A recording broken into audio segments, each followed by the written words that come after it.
Well, hello there, my wicked little witches, and welcome back to 31 Films of Halloween, day 21. This post is old enough to vote. If you like this video and would care to subscribe to my YouTube channel, you can find it at the handle here at Another Scream Queen 76. That is the year I was born, just to clarify for some people out there, you know who you are. Today I'm going to be talking about The Witches of Eastwick from 1987. Now, I know this is not technically a horror movie, but it's got some witches and it's got the devil. So how much more horror do you need? And it has a phenomenal cast. We've got Jack Nicholson, we've got Cher, we've got Susan Sarandon, and we've got Michelle Pfeiffer. I mean, these people need no introduction. They're all iconic in their own right. So the story centers around these three women, Alex, Jane, and Suki. And Alex is a sculptress whose husband is deceased, and she has a teenage daughter. Jane is a music teacher and has a love for playing the cello, and she is recently divorced and has no children.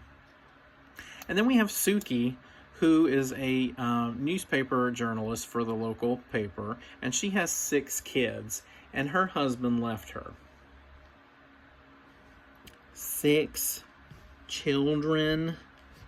6. Oh my God, dude, it is not a clown car. Get off her. And then you left her? Son of a bitch.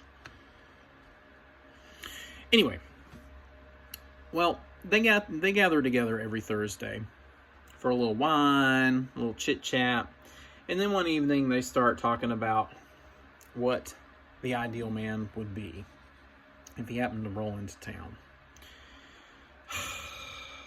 Well, that's the start of their problems, because in rolls Daryl Van Horn, played by none other than Jack Nicholson. And Daryl Van Horn worms his way into each of their lives, and he somehow manipulates them into bed. I don't know how. Jack Nicholson, you are not all that in a bag of chips. Sorry to say. You're a mighty fine actor, but he taps into their desires and their passions and their dreams, but then he also simultaneously, finds out what their vulnerabilities and their fears are in case he needs to use that against them. Spoiler, he does. And so, yeah, he beds them all. And apparently when you sleep with the devil, you get some, permed up hair. I mean, good God, it is like the higher the hair, the closer to God. And they need it because he's the devil. But my goodness, it's Aquanet for days. Whew. So anyway, these 3 women suddenly are just immersed in this new life and this new way of living. And they are, their passions come out more, they feel more freedom, they are just living their best life. And people in the town don't like it. There's a lot of slut shaming going on, a lot of judgment. And I'm like, y'all just jealous because you ain't getting any. I mean, it is Jack Nicholson, but at least, they're getting some. And one particular person really, gets her panties in a twist. And that is Felicia, played by Veronica Cartwright.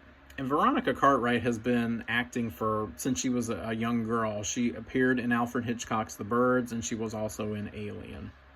And she's phenomenal in this part. It's not a huge role, but I mean, her tirades and her outrage, especially when she's in church and she's saying all these taboo terms that I'm not going to mention because Facebook will definitely cancel me out.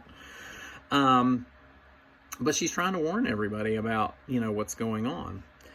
And pretty soon, Alex, Jane, and Suki realize that they are pregnant. I mean, dang, Suki, you already got 6 children. Now you're going to have another one? Whew, that's a lot of babies, girl. You got to hire a nanny right now. Call Fran Drescher. She will be there in a hurry. Whew, God, so many children. Anyway, they realize what they've gotten themselves into, and they want to banish Mr. Van Hornball back to where he came from. And this all culminates into a plan that involves some voodoo and some wax doll and a whole lot of magic and a whole lot of feathers. So Witches of Eastwick is a really fun movie. It's based after the novel by John Updike, and I've heard there are, of course, some differences because films never follow the books. But Witches of Eastwick is a lot of fun. There's so many great performances. In particular is Cher, who is just Cher on screen. I feel like it was a good performance, but I feel like she's playing herself. And then, of course, we have Jack Nicholson playing like the most vile, smug, self-righteous, arrogant, misogynist prick of a man baby you could ever possibly see. So everybody does a phenomenal job in this movie. I'm going to give it a good solid 4 pumpkins. So yeah, definitely check out The Witches of Eastwick. And when you're casting some spells and conjuring up a man, Lord, do not conjure up Jack Nicholson. Bleh.